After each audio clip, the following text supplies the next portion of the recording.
Good morning বন্ধুরা, তোমরা সবাই কেমন আছো? আশা করি তোমরা সবাই ভালো আছো। আমরাও সবাই ভালো আছি। তো আজকে আবারও একটা নতুন ব্লগ নিয়ে চলে আসলাম। তো বন্ধুরা, তোমাদেরকে সবাইকে আমার চ্যানেলে স্বাগত জানিয়ে আমি ভিডিওটা এখান থেকে শুরু করতেছি। তো আমার মেয়েকে আমি সকালবেলা দুধ আর বিস্কিট দিলাম, খাচ্ছে ও। তো দুধ বিস্কুট খাওয়ার পর ও বই পড়বে, তারপরে আবার অনলাইনে ক্লাস শুরু হবে। এখন তো স্কুল বন্ধ দিছে, তারপরে অনলাইনে ক্লাস করবে 9টা থেকে। বন্ধুরা, আমি উনানে ভাত বসাই দিলাম, তো উনানে ভাতটা হোক। তারপরে আমাদের আবার নাচের ক্লাস আছে, মেয়েকে নিয়ে আবার অনলাইনে ক্লাসটা শেষ হলেই মেয়েকে নিয়ে আবার নাচের ক্লাসে যাব। শনি রবিবার নাচের ক্লাস হয়, তো আজকে বুধবারে এক্সট্রা নাচের ক্লাসটা রাখছে। তো এখন সব রান্না করে তারপরে নাচের ক্লাসে যাব। তো দেখো আমরা নাচের ক্লাস যাচ্ছি আমার মেয়েকে নিয়ে। তো মেয়েকে নিয়ে নাচের ক্লাসে গেছিলাম, এখনই আসলাম। 11টা থেকে গেছিলাম, এখন 3টা বাজে এখন আসলাম। তো শনি রবিবারে হয়, তো আজকে একটা এক্সট্রা ক্লাস করাইলো। তো এখন মেয়েও হাত মুখ ধুইলো, আমিও হাত মুখ ধুয়ে একটু রেস্ট করে তারপরে খাওয়া দাওয়াটা করে নিব। তো খাওয়া দাওয়া করে নি, তারপর তোমাদের সাথে দেখা হচ্ছে। তো মেয়েকে আমি ভাত দিলাম, এই যে ডাল, আর আমার শাশুড়ি মা কচু ভাজছে, কালো কচু ভাজছে। তো এখন আবার ডিম ভাজি নিয়ে আসে দিলাম, তো মেয়ে ওইটা দিয়ে খাচ্ছিল, তো আমি পরে ডিম ভাজি নিয়ে আসলাম। তো ও খাক, তারপরে আমিও ভাত খাবো, আমার ভাতটাও বাইরে নিয়ে আসবো। তো ওকে ডিমটা দিলাম যে খা।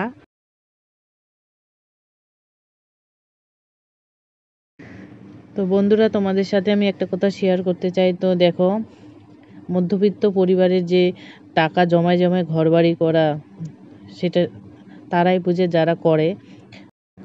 আর আমরা তো মধ্যবিত্ত পরিবারের মানুষ, তো হাতে কখন টাকা জমা হবে তখনই ঘরের কাজে লাগবো। তো এই ঘর আমার প্রায় 6 বছর থেকে বানাচ্ছি, কিন্তু তাও এখনও শেষে হচ্ছে না। প্রথমে বানায় 2 বছর 2.5 বছর অপেক্ষা করছি, তারপরে আবার ছাদটা ঢালার পর আবার এখন 2-2.5 বছর অপেক্ষা করলাম। তো ভাবতেছি এখন ঘরের ঘরের কাজে হাত লাগাবো। তো কিছু টাকা জমা হয়েছে, সেই টাকা দিয়েই ঘরের কাজে হাত দিব। তো দেখি কতটা আগায়। তো সম্পূর্ণ তো হবে না, আবার কিছু কইরে আবার অপেক্ষা করতে হবে। আমরা তো ধরো মধ্যবিত্ত পরিবারের মানুষ, অল্প অল্প করে করবো, আবার রেস্ট করব, আবার যখন টাকা হবে আবার বানাবো, এইভাবেই তো আমাদের বানাইতে লাগবে। আর তোমাদের যদি ভিডিওটা ভালো লাগে থাকে তাহলে একটা কমেন্টে জানাবা, আর লাইক সাবস্ক্রাইব করে আমার চ্যানেলের পাশে থেকে আমাকে সাপোর্ট করবা।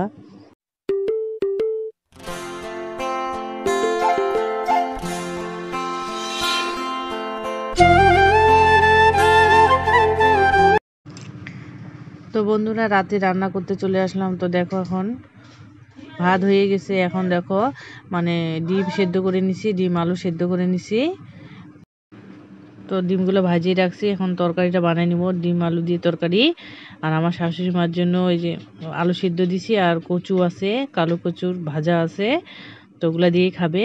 তরকারিটা হইলেই সবাই মিলে খাওয়া দাওয়া করে নেব। তো ভিডিওটা আমি এখানে শেষ করছি, আবারও একটা নতুন ভিডিও নিয়ে তোমাদের সামনে আসব। তো ততক্ষণে তোমরা সুস্থ থাকবা, ভালো থাকবা। তো সবাইকে গুড নাইট, টাটা।